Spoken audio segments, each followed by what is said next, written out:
Myself PL Narada, and today I will teach you active and passive. Active और passive को पढ़ करके जो स्टूडेंट पैसिव है वो भी एक्टिव हो जाएंगे। इस तरह से ये आज जो मैंने वीडियो बनाया है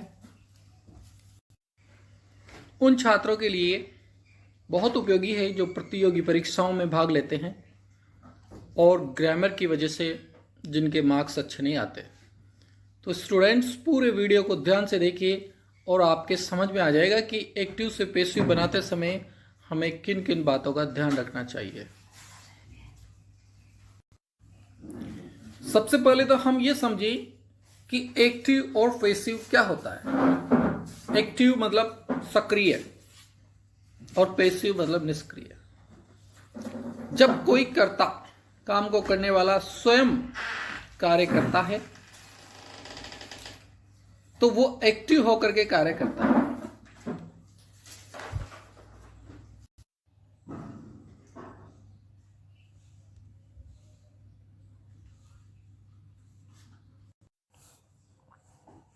A verb said to be in the active voice when the person or thing denoted by the subject acts. A verb, एक क्रिया said to be in the active voice, उसको active voice में कहा जाएगा when the person, जब कोई व्यक्ति या कोई चीज़ जिसको बताया गया है by the subject, सब्जेक्ट के द्वारा वो एक्ट होती है, वो कार्य करती है। जैसे यहाँ पे देखिए I write a story, I right a story. यहाँ स्टोरी लिखने का कार्य कौन कर रहा है? आई। तो ये एक्टिव हो गया। ही मैक्स टी, यहाँ पे टी बनाने का कार्य कौन कर रहा है? ही। तो ये यहाँ पे ही और यहाँ पे आई, ये एक्टिव है, इसलिए ये सेंटेंस एक्टिव कहलाएगा। A verb is said to be in the passive voice when the person or thing denoted by the subject does not act but suffers the action done by something, someone or something। जब वो verb passive verb कहलाती है जिसमें action जो है किसी subject के द्वारा सक्रिय रूप से नहीं किया जाता बल्कि किसी और द्वारा वो कार्य किया जाता है। जैसे A story is written by me। A story, यहाँ पे स्टोरी जो है A story is written, एक कहानी लिखी जाती है, कहानी लिखी जाती है। इसमें जो मी है वो गौण है, उस पर इतना स्ट्रेस नहीं है, उसको पैसिव बना दिया गया है, निष्क्रिय कर दिया गया है। टी इज मैड, चाय बनाई जाती है, किसके द्वारा बनाई जाती है? उसको गौण कर दिया है, हिम जो है उसको गौण कर दिया है। तो ये तो हुई बात एक्टिव और पैसिव की, एक्टिव वर्ब की, पैसिव वर्ब की। अब हम यहाँ समझते हैं कि एक्टिव से पैसिव में बनाते समय हमें क्या नियम फॉलो करने पड़ते हैं। सबसे पहला जो रूल है एक्टिव से पैसिव में बदलने के जो रूल्स है उनमें पहला यही है कि एक्टिव वॉइस के सेंटेंस के ऑब्जेक्ट को पैसिव वॉइस में सब्जेक्ट के स्थान पर लिखेंगे। एक्टिव वॉइस के सेंटेंस के ऑब्जेक्ट को पैसिव वॉइस में सब्जेक्ट के स्थान पे लिखेंगे। यहाँ पर इसको समझिए। ही राइट्स लेटर्स, यहाँ पे ही सब्जेक्ट है, राइट्स क्रिया है और लेटर्स जो है वो ऑब्जेक्ट है। अब अपना जो रूल है वो ये कहता है कि एक्टिव वॉइस का जो ऑब्जेक्ट है अर्थात जो लेटर्स है वो पैसिव वे में सब्जेक्ट के स्थान पे लिखा जाएगा, अर्थात उसको सेंटेंस में सबसे पहले लिखा जाएगा, जहाँ पे सब्जेक्ट लिखा है वहाँ लिखा जाएगा। तो हमने यहाँ पे लिखा है इसको लेटर्स लिख दिया। फिर उसके बाद क्रिया जो है वो चेंज होकर के आएगी, जैसे यहाँ पे आर रिटन लिखा है, इसको हम आगे अगले नियम में हम समझेंगे क्योंकि एक साथ अगर हमने सारा समझा तो सब बेकार हो जाएगा। यहाँ पे सिर्फ आप सब्जेक्ट को ऑब्जेक्ट बनाना समझिए। जो यहाँ पे ऑब्जेक्ट होगा उसको हम सबसे पहले यहाँ पे सब्जेक्ट के रूप में लिख देंगे। Letters are written by him. तो आपके समझ में आया कि जो सबसे पीछे जो ऑब्जेक्ट होगा उसको सबसे पहले यहाँ सब्जेक्ट के रूप में लिखेंगे। ये हुआ रूल नंबर फर्स्ट। अब सेकंड देखिए, रूल नंबर सेकंड क्या कहता है कि टेंस तथा पेसिव सब्जेक्ट के नंबर तथा पर्सन के अनुसार एक्जिलरी वर्ब का प्रयोग करेंगे। एक्जिलरी वर्ब मतलब सहायक क्रिया का प्रयोग करेंगे, लेकिन कैसे करेंगे? टेंस तथा पेसिव सब्जेक्ट के नंबर और पर्सन के अनुसार। सहायक क्रिया का जो प्रयोग करेंगे वो नंबर और पर्सन के अनुसार करना पड़ेगा। जैसे यहाँ पे जो सेंटेंस था, letters are written by him, जब हमने सेंटेंस देखा था ही राइट्स लेटर, यहाँ पे एक वचन की वजह से राइट्स है, लेकिन जब हम इसका पेशिव बनाएंगे तो आगे यहाँ पे लेटर्स आ जाएगा, और जब लेटर्स आ जाएगा तो फिर हमें यहाँ पे आर का प्रयोग करना पड़ेगा, न कि इज का प्रयोग करना पड़ेगा, क्योंकि हमारा यहाँ सब्जेक्ट लेटर्स है जो बहुवचन में है। इसीलिए दूसरा नियम यही कहता है कि सहायक क्रिया का प्रयोग हम करेंगे।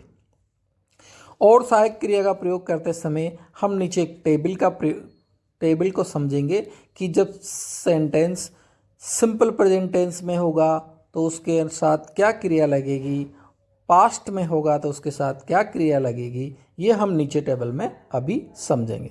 Written by him. और तीसरा जो रूल है वो है कि मेन वर्ब का पास्ट पार्टिसिपल लिखें, अर्थात वर्ब की थर्ड फॉर्म का प्रयोग करेंगे। जब भी हम एक्टिव से पेसिव बनाएंगे तो हमारे माइंड में ये सेट होना चाहिए कि हमें वर्ब की थर्ड फॉर्म का प्रयोग करना है। जैसे ही राइट्स अ लेटर, तो सबसे पहले हम ये ए लेटर जो ऑब्जेक्ट है इसको यहाँ पर सबसे पहले लिख देंगे, ए लेटर। फिर जो दूसरा रूल हमारा कहता है कि हेल्पिंग वर्ब का प्रयोग करेंगे, तो हमने यहाँ पे पर्सन और नाउन के अनुसार, क्योंकि यहाँ ए लेटर है इसलिए इज का प्रयोग किया है।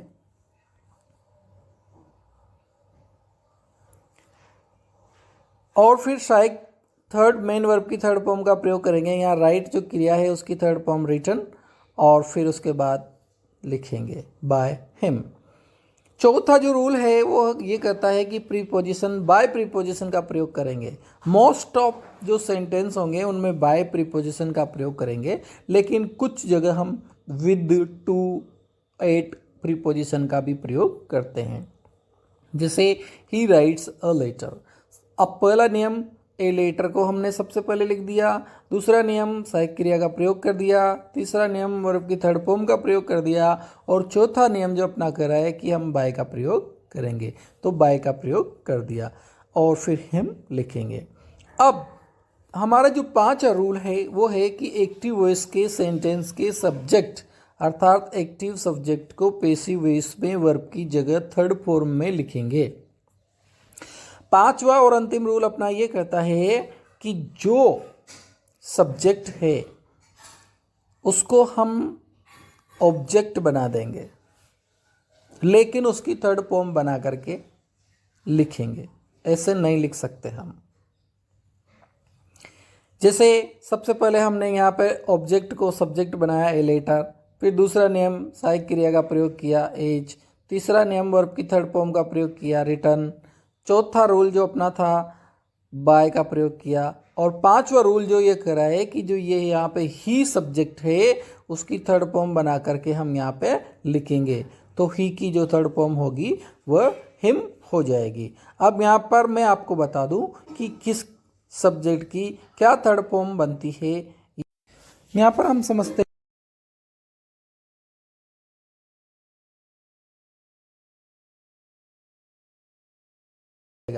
वी होगा तो उसका अस हो जाएगा, ही होगा तो उसका हिम हो जाएगा, सी होगा तो उसका हर हो जाएगा, दे होगा तो उसकी जगह पर देम हो जाएगा, यू होगा तो यू ही रहेगा, और इट होगा तो इट ही रहेगा। ये जब हम सब्जेक्ट को पैसिव वॉइस में ऑब्जेक्ट बनाते हैं तब हमें इसका प्रयोग करना है। अब देखिए, ज़रूरत के मुताबिक हम बाय प्रीपोजिशन का प्रयोग कर सकते हैं। इसके अलावा बाय के अलावा एट, टू, विद आदि का भी प्रयोग किया जा सकता है। पैसिव वॉइस के रूप में one, someone, nobody, people, somebody, no one, police, us, them आदि का प्रयोग नहीं किया जाता, लेकिन सेंटेंस का अर्थ स्पष्ट नहीं हो तो किया भी जा सकता है। जब इन शब्दों में से कोई भी एक एक्टिव वॉइस में सब्जेक्ट का काम करता है तो उसको हम पैसिव वॉइस बनाते समय उसका ऑब्जेक्ट नहीं लिखेंगे। The passive voice is formed with the suitable tense of the verb be followed by the past participle. Study this table. अब यहाँ पर हमारे सामने समस्या आती है कि जब हम वर्ब सहायक क्रिया का प्रयोग करते हैं तो हमें सहायक क्रिया का प्रयोग किस तरह से करना चाहिए। हमारा जो रूल नंबर 2 जो हमें कहता है कि सहायक क्रिया का प्रयोग करना है, तो सहायक क्रिया का प्रयोग करते समय हमें इस तरह से टेंस का प्रयोग करना है। जैसे मान लो आपके सिंपल प्रेजेंट टेंस का कोई वाक्य है तो उसमें वर्ब की फर्स्ट फॉर्म आएगी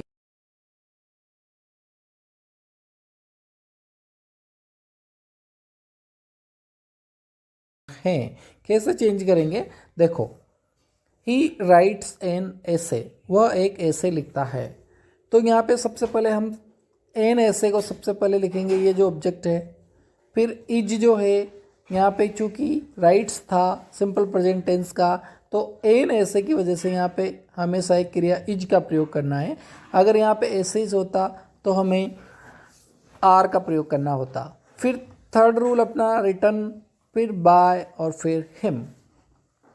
इस तरह से ये वाक्य बनेगा। इसी तरह से अगर नेगेटिव में या इंटरोगेटिव में सेंटेंस होगा, जैसे सीना does the house work, the house work is done by सीना, ये इस तरह से सेंटेंस बन जाएगा। अगर आपका सेंटेंस प्रेजेंट कंटिन्यूस टेंस का है तो उसमें इज एम आर वर्ब की फर्स्ट फॉर्म में आईएनजी लगता है। और आपको पैसिव वॉइस बनाते समय क्या करना है, इज एम आर को लिखना है, फिर बीइंग लिखना है और फिर वर्ब की थर्ड फॉर्म का प्रयोग करना है। जैसे ये उदाहरण देखिए, दे आर ईटिंग बनानाज, वे बनाना खा रहे हैं। यहाँ पे बनानास अपना ऑब्जेक्ट है जो सबसे पहले हमने लिख दिया, दे आर ईटिंग बनानास। तो हमारा जो है बनानास यहाँ स्टार्टिंग में आ जाएगा, बनानास, आर हेल्पिंग वर्ब आ जाएगी, बीइंग और ईटन बाय देम। ये इस तरह से कंटिन्यूस टेंस में हमारा वाक्य बनेगा। अगर हमारा प्रेजेंट परफेक्ट टेंस है तो उसमें हैज है और वर्ब की थर्ड फॉर्म एक्टिव वॉइस में होगी, तो हम पैसिव वॉइस में हैज, हैव प्लस बीन और वर्ब की थर्ड फॉर्म का प्रयोग करेंगे। जैसे हैज ही,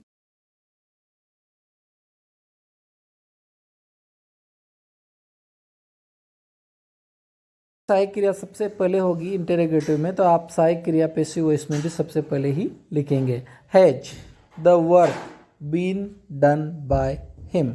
इस तरह से ये बन जाएगा। अगर ये सिंपल में होगा तो he has done the work, तो the work has been done by him, इस तरह से बनेगा। अब चूंकि प्रेजेंट परफेक्ट कंटिन्यूस टेंस की पैसिव वॉइस नहीं बनती है तो हमारा दूसरा टेंस आता है सिंपल पास्ट टेंस।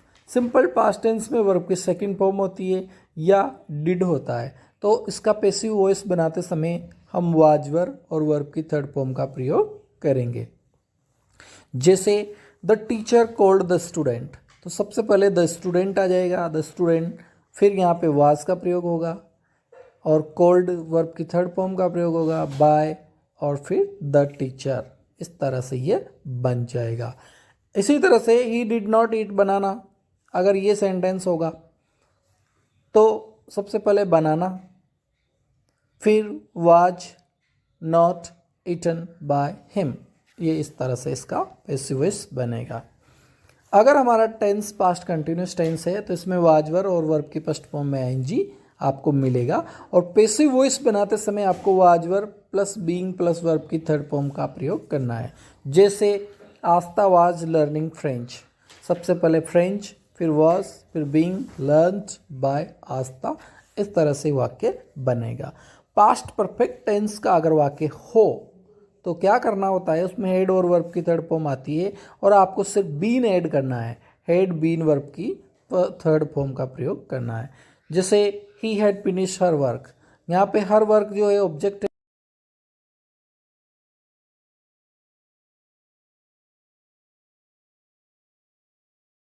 यहाँ पे जो आई है उसको हमने यहाँ पर मी के रूप में थर्ड फॉर्म के रूप में लिख दिया है। Simple future tense, simple future tense का अगर आप पैसिव वॉइस बना रहे हो तो वहाँ पे विल सेल का प्रयोग होगा और जिसको आपको विल सेल प्लस बी और वर्ब की थर्ड फॉर्म में बदलना है। He will repair her cycle, सबसे पहले हर साइकिल यहाँ पे आ जाएगा, विल बी सहायक क्रिया रिपेयर्ड बाय हिम, इस तरह से इसकी पैसिव वॉइस बन जाएगी। फ्यूचर कंटिन्यूस टेंस जो है उसकी पैसिव वॉइस नहीं बनती है, लेकिन फ्यूचर परफेक्ट जो टेंस होता है उसकी पैसिव वॉइस बनती है।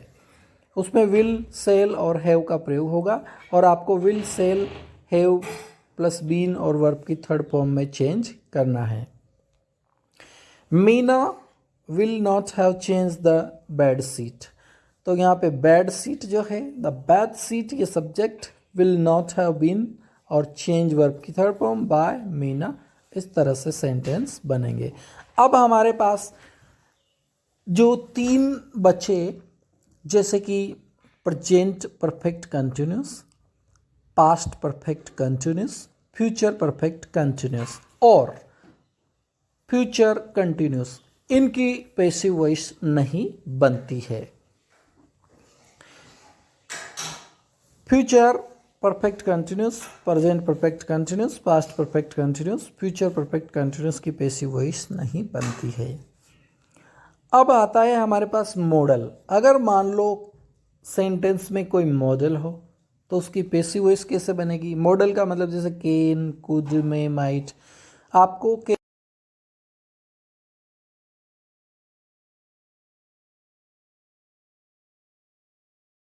वर्ब की थर्ड फॉर्म का प्रयोग करना है और वही 5 जो रूल है अपने मुख्य उनका प्रयोग करना है। जैसे you must do your work, your, यहाँ पे Y O U R, your work must be done, यहाँ मस्ट के बाद भी आपको जोड़ना है और डन यहाँ पे आ जाएगा। अब यहाँ पे मैं आपको कुछ स्पेशल रूल्स बताता हूँ। ये तो एक कॉमन रूल्स, इनके अलावा कुछ स्पेशल रूल्स आप पढ़ लीजिएगा ताकि आपको किसी तरह की परेशानी ना हो। स्पेशल रूल्स में अपना पहला रूल ये कहता है यदि एक्टिव में टू प्लस वर्ब का प्रयोग हो तो बी का प्रयोग आप करेंगे। टू प्लस वर्ब, जैसे I am to write a letter, I am to write a letter. अब आप सोचेंगे कि यहाँ तो एम लिखा हुआ है तो आप इज, एम, आर और बीइंग का प्रयोग करेंगे, लेकिन यहाँ पे देखिए यहाँ पे एम है लेकिन वर्ब की फर्स्ट फॉर्म में आईएनजी नहीं है, तो ये प्रेजेंट कंटिन्यूस टेंस का वाक्य नहीं है, ये अलग तरह का वाक्य है। इसको आप अलग तरह से ही बनाइएगा। ए लेटर आप सबसे पहले लिखेंगे, फिर इज, एम, आर, क्योंकि यहाँ पे आई एम है तो ए लेटर इज आ जाएगा और फिर टू बी का प्रयोग आपको करना है। मेन जो है वो यह है टू बी, यहाँ आपको लिखना है written by me, a letter is to be written by me, इस तरह से आप इसका प्रयोग करेंगे। और स्पेशल रूल में दूसरा रूल्स देखिए, क्या दूसरा रूल क्या कहता है, यदि एक्टिव में there plus verb plus subject plus infinitive to plus verb हो तो बी का प्रयोग करेंगे। आप सहायक क्रिया के रूप में सिर्फ बी का प्रयोग करेंगे। कब? जैसे there is no money to bye,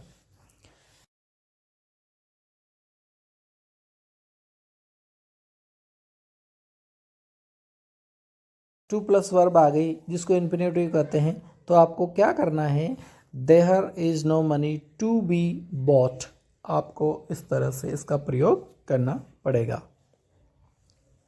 यदि रूल नंबर थर्ड, यदि एक्टिव में it plus verb noun plus to plus verb की फर्स्ट फॉर्म और ऑब्जेक्ट हो तो आपको it plus verb plus noun plus for plus to plus be और verb की थर्ड फॉर्म का प्रयोग करेंगे। जैसे it is time to play hockey, तो इट इज़ टाइम फॉर, यहाँ तक ऐसा का ऐसा लिख देंगे, हॉकी टू बी प्लेड। आपको यहाँ पे लिखना पड़ेगा। ये यहाँ पे आपने सबसे पहले ऑब्जेक्ट लिख दिया, फिर टू बी का प्रयोग किया और वर्ब की थर्ड फॉर्म का प्रयोग आप कर सकते हैं। यहाँ पे hockey, it is time to, यहाँ तक तो आपने इट इज़ टाइम फॉर कर दिया, फिर हॉकी जो है इसको यहाँ लिख दिया सब्जेक्ट की जगह, फिर टू बी सहायक क्रिया और प्लेड वर्ब की थर्ड फॉर्म का प्रयोग कर दिया। ऐसे वाक्यों में बाय और उनकी ज़रूरत नहीं होती है। He wants people to like him, एक यहाँ पे देखिए, he wants people to like him, he wants to be liked, क्योंकि मैंने आपको बताया था कि जहाँ समवन, बाय, पीपल ऐसे आते हैं तो वहाँ पे बाय के बाद उन को छोड़ देते हैं। रूल नंबर 4 देखिए, यदि एक्टिव में ऑर्डर कमांड हो तो उसे इस तरह से बदलते हैं। कैसे बदलते हैं? जैसे स्विच द लाइट, लाइट बंद कर दो, तो इसको हम let the light B switched on, इस तरह से बनाएंगे। एक 5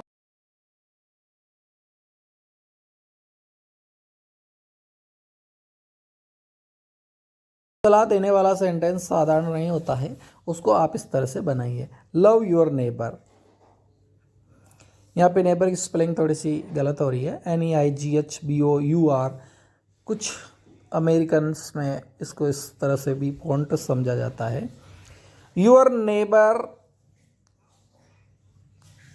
शुड बी हेल्प्ड, यहाँ पर सबसे पहले आप योर नेबर को सब्जेक्ट बना देंगे, शुड बी हेल्प्ड, क्योंकि ये एडवाइस का वाक्य है इसलिए यहाँ शुड का प्रयोग करेंगे और फिर बी का प्रयोग करेंगे और फिर वर्ब की थर्ड फॉर्म का प्रयोग करेंगे। रूल नंबर 6 देखिए, यदि एक्टिव में इम्पेरेटिव सेंटेंस प्लीज काइंडली हो तो ऐसे सेंटेंस को ऐसे बदलते हैं। इम्पेरेटिव सेंटेंस का मतलब होता है आदेशात्मक वाक्य, जैसे किसी को आदेश देते हैं, या उसमें अगर प्लीज काइंडली हो तो फिर यू आर रिक्वेस्टेड टू से हम सेंटेंस बनाएंगे। जैसे हम किसी से कहें प्लीज सिट डाउन, कृपया बैठ जाइए, तो उसका हम पैसिव वॉइस इस तरह से बनाएंगे, you are requested to sit down, आपसे रिक्वेस्ट की जा रही है कि आप कृपया बैठ जाइए। इसके बाद अपना आता है रूल नंबर 7।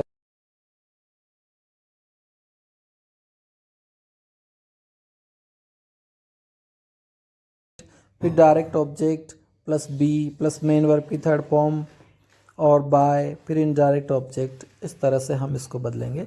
जैसे let her sing a song, तो लेट से लेट स्टार्ट करेंगे, ए सॉन्ग यहाँ पे लिख देंगे, बी संग बाय हर, आपको बी जोड़ना है इन सब वाक्यों में, इस तरह के जो वाक्य हैं। या इसका एक और दूसरा रूल भी है जिससे भी आप सेंटेंस बना सकते हैं, जैसे it is suggested that we should sing a song, हम इसको सजेस्टेड से भी बना सकते हैं। जो लेट वाला वाक्य होगा उसको it is suggested that we should sing a song, हमें शुड का प्रयोग तो करना ही पड़ेगा। इसके बाद देखिए, यदि एक्टिव में फर्स्ट फॉर्म वर्ब की फर्स्ट फॉर्म हो और उससे सेंटेंस स्टार्ट हो, इम्पेरेटिव सेंटेंस में जो होता है तो उसको आप you are requested, you are advised to में भी बदल सकते हैं। जैसे sit down, you are requested to sit down, आप इस तरह से सेंटेंस बनाएंगे। अब आता है हमारा WH। अगर वाक्य में मान लो WH से स्टार्ट होता हो एक्टिव में, तो पेसिव वॉइस में भी वो WH से ही स्टार्ट होगा और नियम वैसे के वैसे ही रहेंगे। जैसे why does she teach children, यहाँ पे वाई WH शब्द है तो वाई आपका यहाँ रहेगा। डज ये हमारा सिंपल प्रेजेंट टेंस का वाक्य है तो हम यहाँ पे आर सहायक क्रिया का प्रयोग करेंगे, क्योंकि चिल्ड्रन जो है बहुवचन है इसलिए आर का प्रयोग होगा। टॉट बाय हर, इस तरह से ये सेंटेंस आपका बन जाएगा। हम यहाँ पर कुछ क्वेश्चंस की एक्सरसाइज करते हैं, जैसे नेवर डिसओबे योर एल्डर्स, तुम्हारा जो एल्डर्स है उनका कभी डिसओबे मत करो, तो यहाँ पे you are asked not to disobey your elders आपका सेंटेंस हो जाएगा। फिर दूसरा सेंटेंस है the students were listening to the teacher, इसका आप पैसिव वॉइस बनाएंगे तो कैसे बनाएंगे, the teacher was listen to by the students, ये इसका पैसिव वॉइस बन जाएगा। इसी तरह से फिर एक और सेंटेंस देखिए, I have to do it, मुझे ये काम करना ही पड़ेगा। तो फिर इसके लिए आप कैसे बनाएंगे, it has to be done by me. और एक और सेंटेंस देखिए, tell the maid to prepare tea, tell the maid to prepare tea, आप इसको कैसे बनेंगे, यू आर रिक्वेस्टेड या you are asked to tell the maid to prepare tea, ये इस तरह से सेंटेंस बनेगा। और एक और सेंटेंस है, हु स्टोल योर बाइक, ये WH वाला है, हु स्टोल योर बाइक। यहाँ पे देखिए स्टोल योर बाइक, इसको आप समझिए, स्टोल सेकंड फॉर्म है योर बाइक, तो योर बाइक हु की जगह बाय हुम आ जाएगा, बाय हुम, हु की जगह बाय हुम, और फिर ये वाज योर बाइक स्टोलन, तुम्हारी बाइक किसने चोरी की। तो साथियों